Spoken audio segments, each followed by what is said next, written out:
I'm a storyteller, and I would like to tell you a few personal stories about what I like to call the danger of the single story. I grew up on a university campus in eastern Nigeria. My mother says that I started reading at the age of 2, although I think 4 is probably close to the truth. So I was an early reader, and what I read were British and American children's books. I was also an early writer. And when I began to write at about the age of 7, stories in pencil with crayon illustrations that my poor mother was obligated to read, I wrote exactly the kinds of stories I was reading. All my characters were white and blue-eyed. They played in the snow. They ate apples. And they talked a lot about the weather, how lovely it was that the sun had come out.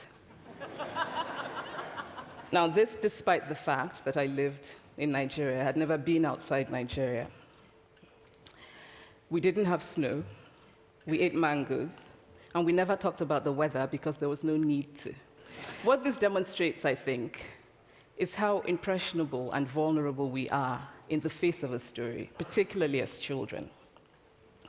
Because all I had read were books in which characters were foreign, I had become convinced that books, by their very nature, had to have foreigners in them and had to be about things with which I could not personally identify. Now, things changed when I discovered African books.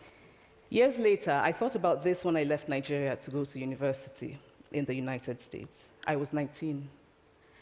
My American roommate was shocked by me. She asked where I had learned to speak English so well and was confused when I said that Nigeria happened to have English as its official language.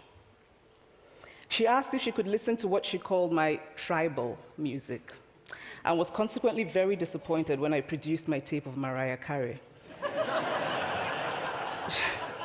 She assumed that I did not know how to use a stove. What struck me was this: she had felt sorry for me even before she saw me. Her default position toward me, as an African, was a kind of patronizing, well-meaning pity. My roommate had a single story of Africa, a single story of catastrophe. In this single story, there was no possibility of Africans being similar to her in any way, no possibility of feelings more complex than pity, no possibility of a connection as human equals. How they are told, who tells them, when they are told, how many stories are told, are really dependent on power.